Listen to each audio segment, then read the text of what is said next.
Hello, I'm Jackie Lucky, your financial planning maestro. This series of podcasts is aimed at financial planning professionals and also those who are looking to enter the financial planning profession. We will be talking during the podcast about all things Certified Financial Planner certification related, talking to other CFPs around the world, and also we will be dropping in on some new entrants who've just entered the financial planning profession, and we'll be checking up along the way on a regular basis with them to see how they're getting on. I hope you enjoy today's podcast. Hello and welcome. I'm Jackie Lucky, your financial planning maestro. And in today's podcast, we are talking all things Certified Financial Planner related with a very special guest, and that is Fiona Bolt from Cameron Jones Financial Management. Hello, Fiona. Hello, Jackie. How are you doing? I'm good, thank you. Lovely to hear you. So we are going to talk about your journey to gain your Certified Financial Planner license and all the ups and downs along the way. We had a great fun together, didn't we, over the last 12 months or so? Yeah. Getting you through. But before we get into all of that, I would like to take you back to the very start of your financial advice world journey. Tell me a bit about how you got into financial services and into financial planning and, you know, the sorts of roles that you held. How did you get to where you are today? I joined financial services profession about 20 years ago, and it came because I had had two completely different careers previously, one in recruitment consultancy and one in business-to-business marketing for British Telecom back in the day. And with BT, I had 4 children and had my maternity leaves from them. And when I came back to work after my 4th child was born, they had a big restructuring, and my job spec would have meant a lot of travel, which wasn't practical with 4 children under 6. Yep. So I had a friend who was an IFA in Sidmouth, so I'm down in Devon, and I had a financial planner myself for 20 odd years, helping me with my pension. And my mate asked if I fancied giving mortgage advice. He knew that I was around not doing anything particularly. And I just thought, I've moved house a lot with various jobs, and applying for a mortgage must be quite straightforward. So I went and did the MAC qualification and went to work for him part-time. And I was there for a year. And I could see what he was doing when he was seeing clients. So I might do mortgage advice, and then he'd be sorting out their protections, possibly some pension planning. And he came out with me on a couple of meetings, and I just thought I really fancied doing this myself. Yeah. So in that year, I then took some of the exams for what was the certificate level back in the day, 20 years ago. Yeah. And then I actually left him and got a position as a trainee IFA, or I just passed my exams, and went to work for a firm in Exeter and became an IFA. Oh, wow. And then at some point you left there. Is that when you decided to start your own business? Yes. So in the time I was with them, I had my 4 children. I then got divorced from my first husband, and I was sort of probably in a bit of a rut, but not doing much about it. And then at the start of 2017, I was approached by one of the reps from one of the companies that you do business relief planning with. And if it hadn't been someone that I knew, I probably, when he said, "I'm with St. James's Place, would you like to come for a coffee chat?" If I hadn't known him, I would have just said no. I had probably the preconceptions that a lot of people have or still have.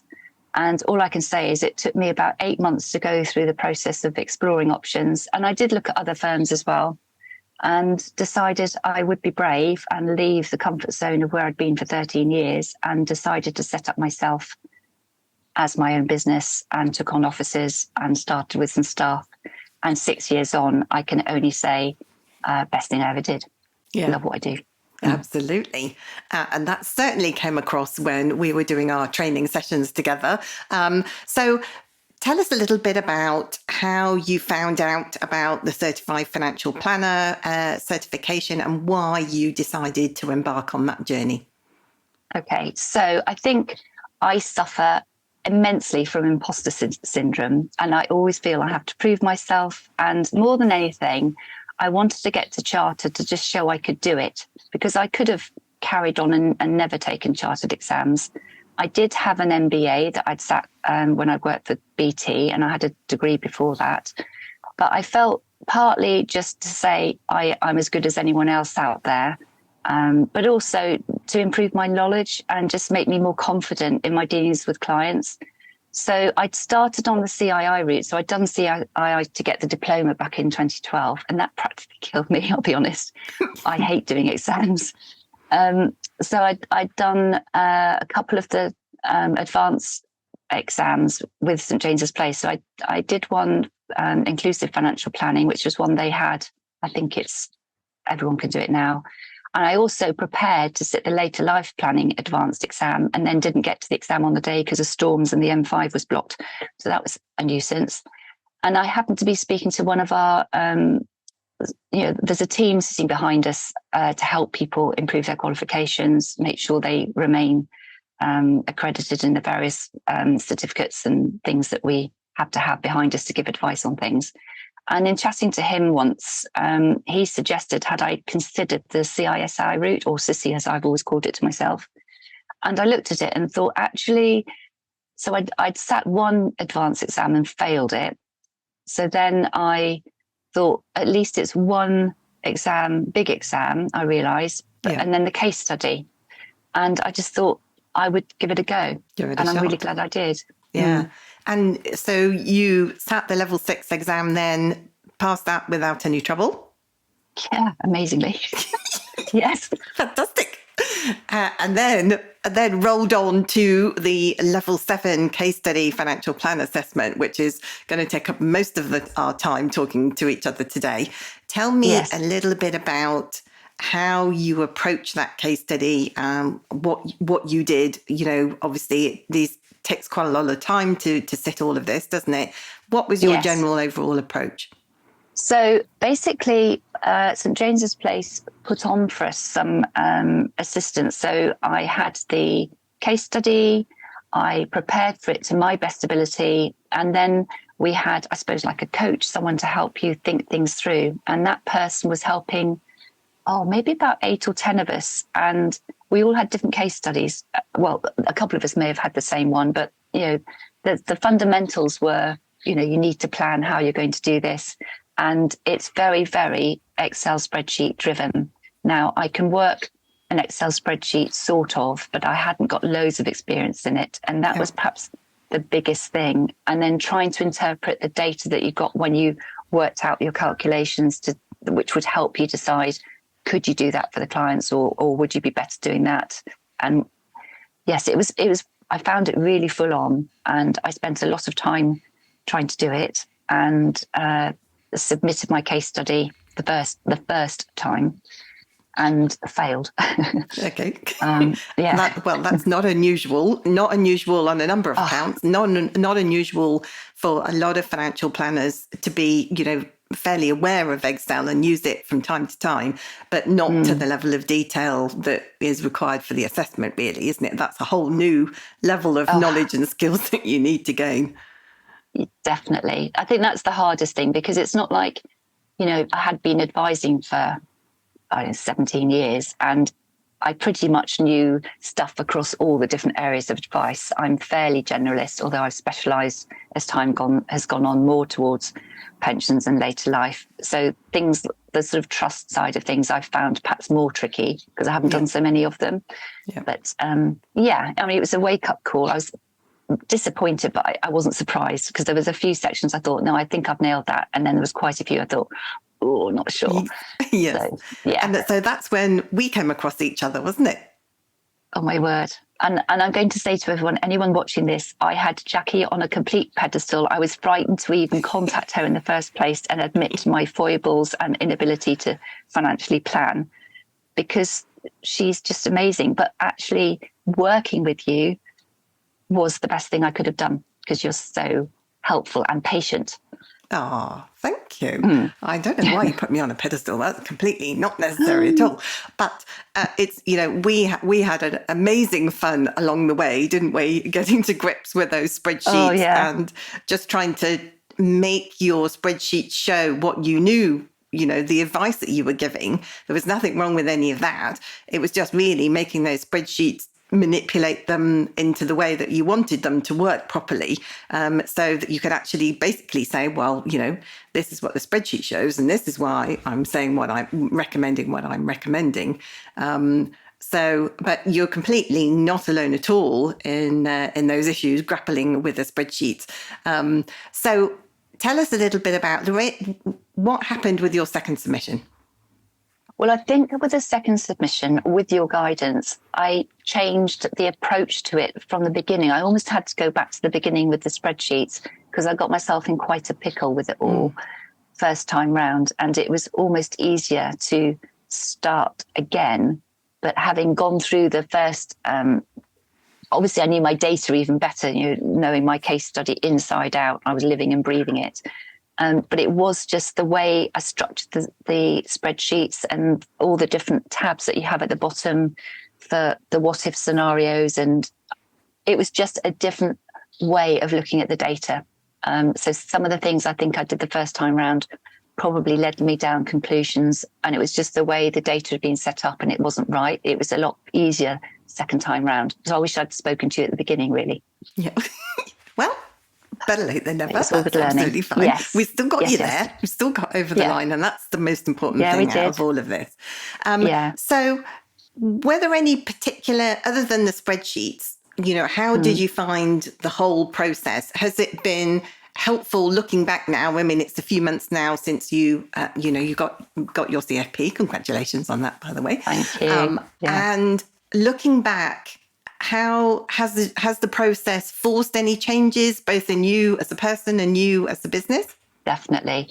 I think the first one is the way that I was writing my answers in the case study. I think I've always been is the word verbiose. So if I could say something in 10 words instead of 2, that's what I used to do. And I've really learned to stop doing that in every aspect of my advice now. So if I have a meeting with a client, say I have a first meeting with a client, I think I'm more confident to just say what I think they should be doing. And before I was maybe tiptoeing around it and not wanting to be too pushy. And I feel I've grown into my skin. I have confidence in what I'm saying and doing. And actually I'm a bit more, here's the bullet points. We've discussed estate planning, say, and these are the steps that I would see we could go to get something sorted. So I'm a much less wordy. I'm much more visually structured so that people can understand it. Because a lot of clients say, if you write a really tomey long report, they lose track after paragraph 2 and they're not interested. A lot of them say, I can only do visual fee. I don't want to have long stuff. So I'm more succinct, more to the point, and more, these are the steps. And that's the way you encouraged me, I think, with my case study to be more clarity, simples. And I've taken that through into work. And I always say now, if someone says what I do, I say I'm a goals-based financial planner, because that's what I think I do. Yeah. There's your goals. This is what we're going to. And using cash flow modeling and the spreadsheets and Excel spreadsheets that I do a lot more frequently now, it makes it work.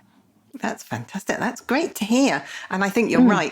Clients do, we love financial planning. So we kind of immerse ourselves in it day in, day out, don't we? So it's easy for us to read a report and therefore to create a report. But I think quite often, lots of clients just, their eyes glaze over, don't they? And they just kind of think, oh, just tell me what you want me to say. What do you want me to do, Fee? Let's just get on with it. Cut to the chase. And so I think, obviously compliance interferes with the simplicity of that. But I think actually, learning to write more succinctly, it helps all of us by going through a process to be able to do that. So that's great to hear. And as a business, because I know you've got a team working behind you, how did they find you going through the assessment? I guess they probably didn't see much of you for a while. Well, they had to cope. Yeah, you're absolutely right. One of the things that I've thought about was how many hours did I put into getting the CFP. And just for the case study alone, I reckon it's got to have been 150, 200 hours. I lost track. There was so much work, and especially as I had to resit more than once. Yep.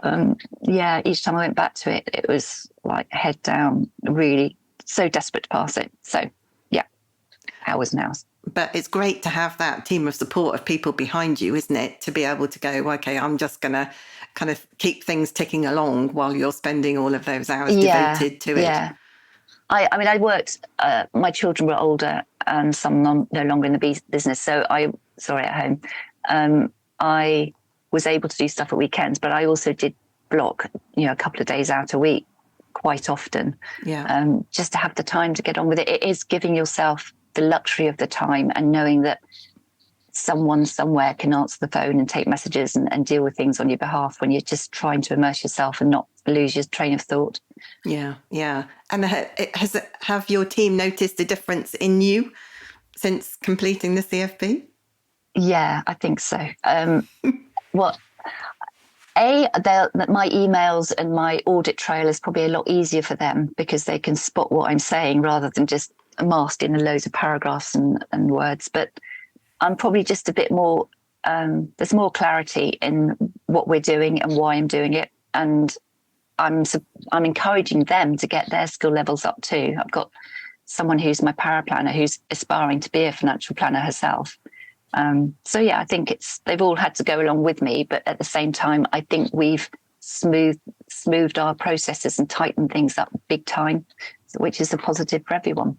Yeah, I think that's great. That's really good to hear. And it's quite reflective of a number of financial planning firms who do that too. And they kind of think, why? It makes you kind of question why you were doing it the way you were doing it before. Why haven't I done it like this all my life, Yeah, I think because I wasn't as confident before, sometimes I'd probably have a third meeting with a client, whereas now I have the meeting, I think about things and maybe do a bit of research, and then I'm able to write this very clear plan as I see it for them, usually as an email.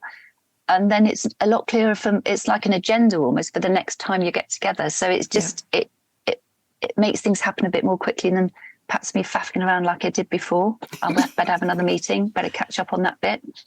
Yeah. I know what I need to ask and I know how to lead the client's conversations whilst giving them confidence to let them think about it. And then I come back with a cunning plan. Yeah, that's great to hear. And so, overall, looking back now, are there any particular areas of tips that you would give other people who are saying, okay, well, maybe I'm sitting on the fence and I'm not sure if I want to do the CFP. I've heard all sorts of stories about how long it takes you. What tips and hints could you share with others? Well, the first one is I personally found this SISI manuals easier to work through than the CII. The exam in the first place, the level 6 exam, actually, although it's a big piece, it was doable. And I don't know why I found the CII route harder, but I found the CISI much more straightforward because it felt more applicable and practical based on your day job. Yes. And as for the case study, my top tip would be, first of all, speak to Jackie Lockie because she is the one that's going to help you big time. Other top tip I'd give is that I stupidly didn't change my membership from the CII to the CISI until I'd actually gone right through everything, not realising that if you don't put in some years of CPD with CISI, you can't call yourself chartered. And that's exactly how I found myself last year, which really pissed me off. So, because I'm so proud of getting it and I want to write charter financial planners across my offices, which is going up soon. That was my other top tip. And just make time, give yourself the time to dedicate and focus yourself to getting this piece of work done because it's so worth it. Yeah. And I mean, 10 weeks is a very tight time frame to devote, 150 to 200 hours, isn't it? Yeah. And it doesn't, you can't just go, oh, well, I'll just do 20 hours a week or whatever. And it's not really linear. There are certain places like with the spreadsheets where you're diving in, feels like, never ending, doesn't it? You've got to stay in there whilst your head's in the zone. I know you need to have breaks, but every time I walked away from it, then I lost my train of thought. And because so many things are interlinked, the biggest thing is that you don't pull stuff from one page back through to another. If you make adjustments, you just have to be so on it. Yeah. But it's really useful. I honestly, spreadsheets now, I'm not so frightened of them. And I've actually used them quite a bit with clients. Just bish, bash, bosh, just pull something out, bit of, forecasting, whatever. And it's there now, whereas before I was probably frightened to do it. Yeah.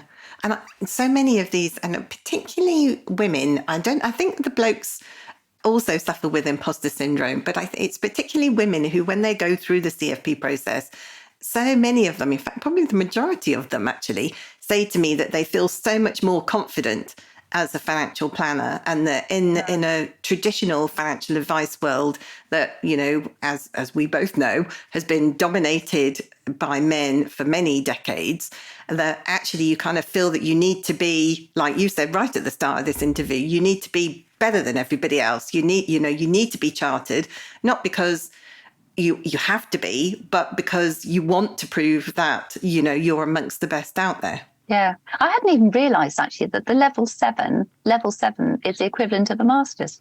Yes. I had never knew that. Yeah. Something, again, to be extremely proud of. Yeah, absolutely. Yeah. Well, Fiona, it's been an absolute delight to talk to you today. Thanks very much for sharing with our listeners your journey to gain CFP certification, and congratulations once again. You are so welcome. And to everyone out there, just go for it. If I can do it, anyone can do it, I promise.